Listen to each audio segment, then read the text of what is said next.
po.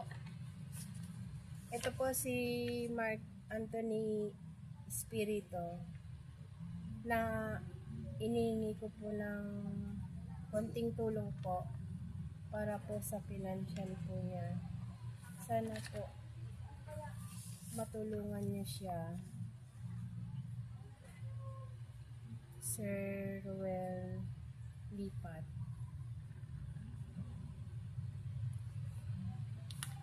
Problema lang po niya pang bili ng mga gamot niya, vitamins. Sana po mabigyan niyo siya ng tulong pinansyal. Salamat po.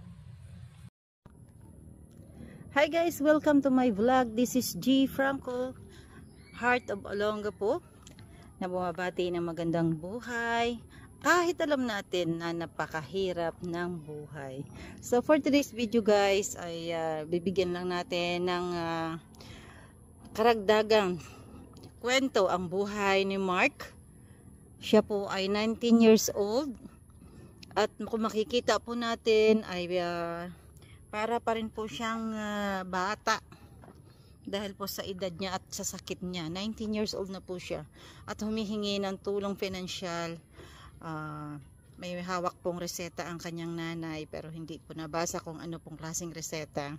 Basta po ay kapag nakausap natin siya ay yun ang sinasabi na kailangan lang nila ng tulong pinansyal at makikita naman natin po talaga ay talaga pong kailangan nila ng pang pinansyal talaga para sa gamot ng bata.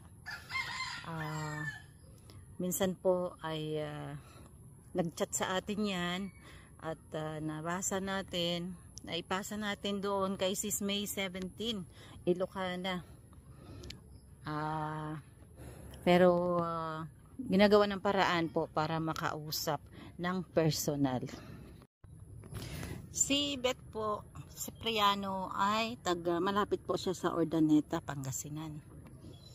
So nakita niya po tayo sa Facebook. Umaga po. At tinignan po natin kung legit. Ay talaga pong legit naman po silang mag-ina. At matagal na raw pong patay ang asawa. Nag-iisa na lang po siya, single mom. So ayan po. At hindi ko lang po naitanong kung ano ang pinagkakakitaan, kung paano sila sa pang-araw-araw. Basta kung makikita po natin dyan sa video ay talaga pong nakakaawa. At wala daw po siyang knowledge about sa YouTube. Pinapasa ko yung bang ano at hindi rin niya masin.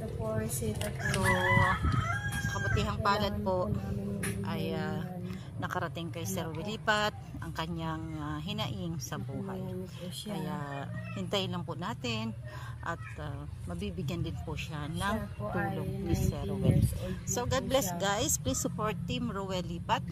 Sir Roel Lipat, Ma'am Luz Lipat Official, Sir Jeroy, kapatid na Dong Tigidong, Kabady Mar Biranya, May 17 Ilocana, Percy Official Channel, Joan 1 Mig, Delio TV, yun. At kay kapatid na Jerry Arboso, kay Ate Jo Vlog Bicolana. Ayan po. So ito po reseta niya. Sa mga hindi ko po nabanggit ay pasensya na po at medyo nagkakaedad na.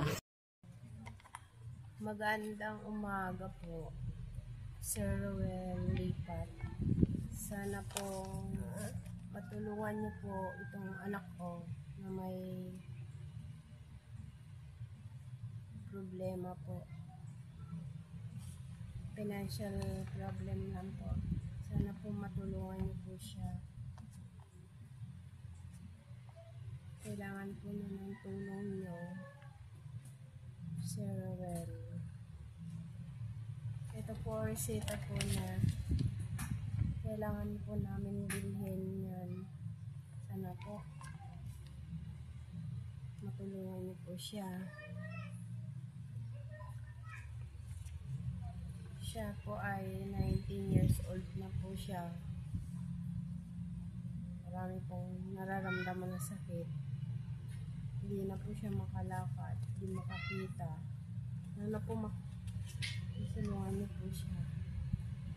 Siya po Jose Mark Anthony Espiritu. Taga dito po kami sa Conseil Street, Poblacion, Urdaneta City, Pangasinan.